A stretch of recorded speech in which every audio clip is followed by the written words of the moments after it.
इन दिनों एक नमक हराम नस्ल जो बहुत सक्रिय है उसका नाम है खालिस्तानी। आपने सुना होगा।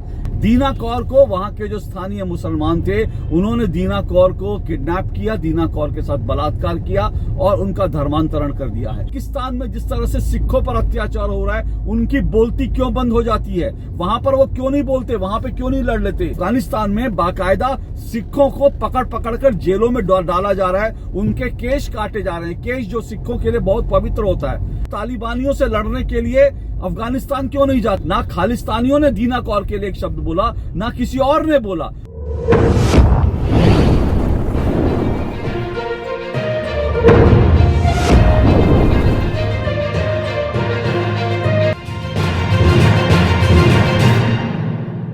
भारत में तरह तरह की नमक हराम नस्लें पाई जाती हैं। जी हाँ, नमक हराम नस्लें, वो नस्लें जो खाती तो भारत का हैं, लेकिन वो गाती पाकिस्तान का, चीन का है और भारत के विरोध में हमेशा काम करती हैं। ये हैं भारत की नमक हराम नस्लें। और इन दिनों एक नमक हराम नस्ल जो बहुत सक्रिय है उसका नाम है खालिस्तानी। आपने सुना होगा।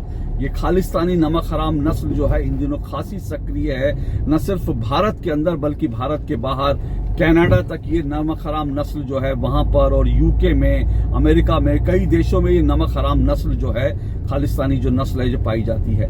ये खालिस्तानी दरअसल है क्या? ये खालिस्तानी वो लोग हैं जो कहते हैं कि पंजाब को खालिस्तान बना देना चाहिए, पंजाब एक नया देश होना चाहिए, खालिस्तान जिसका नाम हो। और ये नमक हराम नस्ल जो है ये खालिस्तानी शब्द का इस्तेमाल कैसे करते हैं? आप जानते हैं खालिस्तानी शब्द जो है वो खालसा से बना है, और खालसा जो है शब्द, जो खालसा पंथ है, उसकी स्थापना किसने की थी? गुरु गोविंद सिंह ने की थी। गुरु गोविंद सिंह ने जो है मुगलों से लड़ते हुए, याद रखिएगा, मुगलों से लड़ते हुए अपनी जान गंवाई थी। और गुरु गोविंद सिंह के पिताजी तेग बहादुर जो थे वो मुगलों से लड़ते हुए शहीद हो गए थे।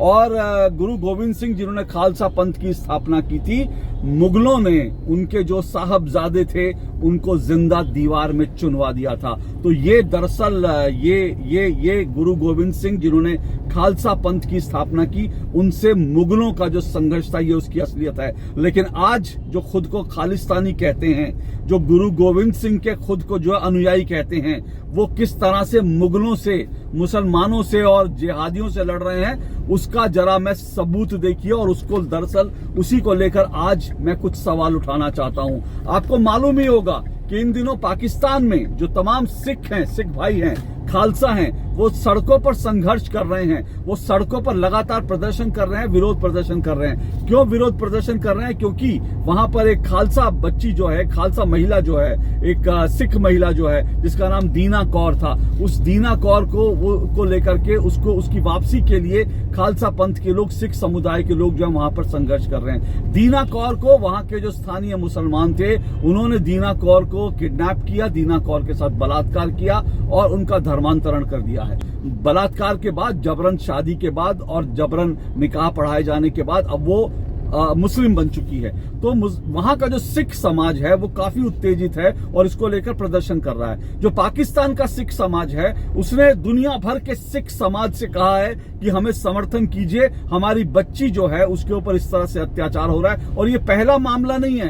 पाकिस्तान में एक सिख ग्रंथी की बच्ची को भी इसी तरह से उठा लिया था और जो जिहादी थे उन्होंने उसका धर्म परिवर्तन किया, शादी कर दी। और इस तरह से वहां पर हिंदू सिख बच्चियों को लगातार उठाया जाता है, उनका धर्मांतरण किया जाता है। इस वक्त जो पाकिस्तान का सिख समाज है वो पूरे भारत के ही नहीं बल्कि पूरी दुनिया के सिख समाज से कह रहा है कि हमारा समर्थन कीजिए। लेकिन ये जो एक खालिस्तानी जो जोकर है, मैं इसको जोकर कहूंगा क्योंकि जोकर से ज्यादा नहीं कहना चाहिए, ये खालिस्तानी जोकर है पतवंत सिंह पुन्नू, जिसने सिख फॉर जस्टिस नाम की एक संगठन बना रखा है वो अब, और जो खालिस्तानियों की नुमाइंदगी करता है दुनिया भर में, जो है आतंक के बारे में, जो है दुनिया भर में आतंक फैलाने के लिए जो है वो इस तरह की बयानबाजी करता है। वो जो पुन्नू है, उस पुन्नू का इस सिख बच्ची को बचाने के लिए कोई बयान नहीं आया, बल्कि इसने क्या कहा, ये जो पुन्नू है, जो जोकर पुन्नू है, सिख फॉर जस्टिस का जो जोकर है, उसने ये कहा है कि पाकिस्तान के अंदर 20-25 हजार जो सिख समाज के लोग रहते हैं वो बड़ी खुशी से रहते हैं, उनको कोई दुख नहीं, उनको कोई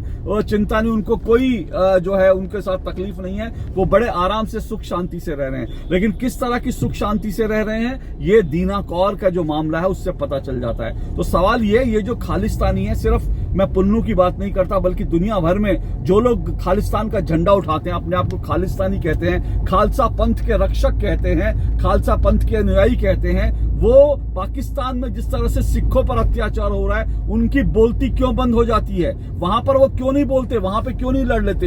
ये जो खालसा पंथ के खुद को अनुयायी बताते हैं, जो खुद को खालिस्तानी कहते हैं और जनरल सिंह भिंडरवाला का फोटो लगाकर अपने आप को बहुत बड़ा लड़ाका साबित करते हैं, वो लड़ाके आखिर तालिबानियों से लड़ने के लिए अफगानिस्तान क्यों नहीं जाते? अफगानिस्तान में आपको मालूम है कि क्या अंजाम हो रहा है सिखों का?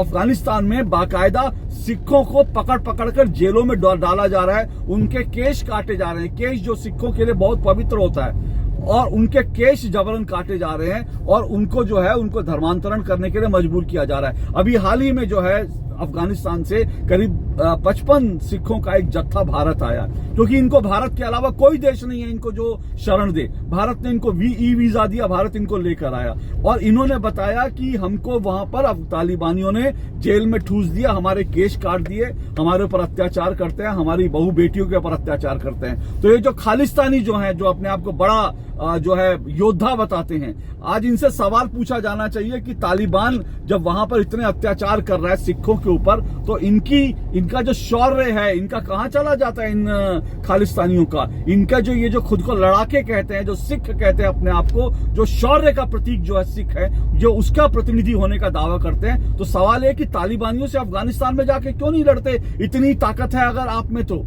तालिबान के खिलाफ एक शब्द नहीं बोला जाता आपसे। आपको मालूम है अफगानिस्तान में अब से कुछ साल पहले अगर आप जाएंगे तो करीब 70,000 सिख थे, 70,000 सिख थे अफगानिस्तान में। लेकिन आज उनकी गिनती कितनी रह गई है? आज उनकी गिनती घटकर महज 100 से भी कम रह गई है। 100 से भी कम रह गए, 70,000 में से सिर्फ 100 बचे। वो भी कैसे, किस तरह के अपना किस तरह के हाल में रह रहे होंगे आप अंदाजा लगा सकते हैं। वो लोग भी वहां से निकल जाना चाहते हैं, सुरक्षित बच जाना चाहते हैं, जिस तरह से ये लोग आए। इन लोगों ने बताया कि इनको बाकायदा इनके साथ जो इनकी जो धर्म ग्रंथ थे, जो सिखों के धर्म ग्रंथ थे, पवित्र धर्म ग्रंथ थे, वो भारत लाना चाहते थे, लेकिन तालिबानियों ने उनको वो ग्रंथ नहीं लाने दिए। कहा ये हमारी प्रॉपर्टी है, ये हमारी चीज है, हम इसको ले जाने नहीं देंगे। तो उनको सिखों से जुड़े जो पवित्र धर्म ग्रंथ थे उनको वो भी नहीं ले जाने दिए और उनको भेज दिया। आज वो भारत में शरण ले रहे हैं, भारत सरकार के वो जो है तारीफ कर रहे हैं, कह रहे हैं कि भारत जो है हमारा असली मददगार है। लेकिन पता नहीं ये जो भारत की मदद की बात कर रहे हैं और जो भारत की इतनी तारीफ कर रहे हैं, ये खालिस्तानियों ने सुनी या नहीं सुनी मुझे नहीं पता। दूसरी तरफ पाकिस्तान के अंदर जो सिखों के ऊपर जुल्म हो रहे हैं, सिख महिलाओं पर, बच्चियों पर जो अत्याचार हो रहे हैं, दीना कौर का जो मामला है, उसकी आवाज जो है, ना तो ये जो पुन्नू जैसे जोकर हैं जो सिख फॉर जस्टिस की बात करते हैं, जो खालिस्तानी है, ना खालिस्तानियों ने दीना कौर के लिए एक शब्द बोला, ना किसी और ने बोला। लेकिन इनके लिए आवाज कौन उठा रहा है? इनके लिए भारत सरकार उठा रही है। भारत सरकार ने बाकायदा एक बहुत कड़ा बयान जारी करके ये पाकिस्तान से कहा है कि पाकिस्तान में इस तरह से अल्पसंख्यकों पर जो हमले हो रहे हैं उनको तुरंत बंद कर देना चाहिए और उसके खिलाफ आवाज उठानी जरूरी है। ये भी कहा है कि जो इनके जो दरअसल ये जो धार्मिक अल्पसंख्यक हैं पाकिस्तान के अंदर, हिंदू सिख, इनके जो पूजा स्थल हैं उनको भी पाकिस्तान सरकार सुरक्षा दे, क्योंकि पाकिस्तान सरकार जो है ननकाना साहब और जो बड़े बड़े जो सिखों के जो गुरुद्वारे हैं उनको तो दिखाती है कि हाँ देखिए हमने इनको सुरक्षित रखा है, यहाँ पर हम सिखों का जो है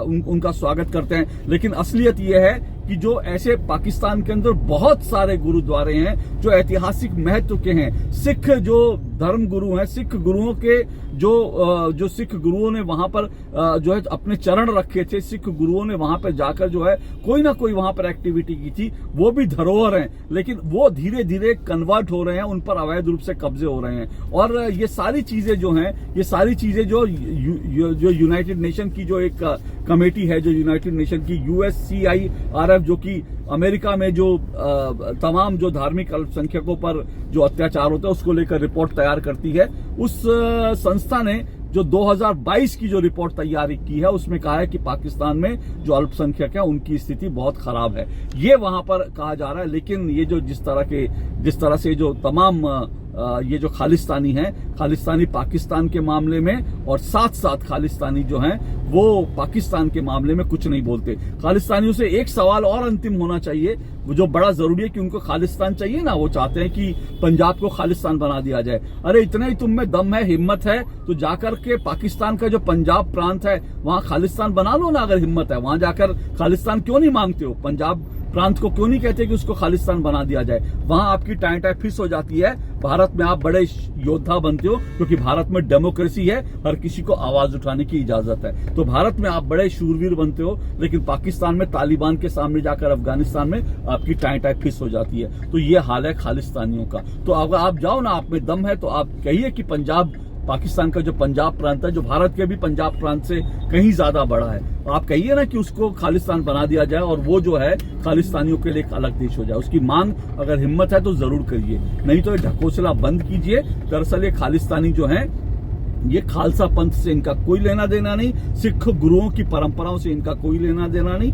इनका एक ही मकसद है, ये पाकिस्तान जो आज के मुगल है उनके पैसों पे पल रहे हैं और ये भारत के खिलाफ जो है भारत को तोड़ने की, भारत को कमजोर करने की साजिश रच रहे हैं। आज के लिए इतना ही, नमस्कार।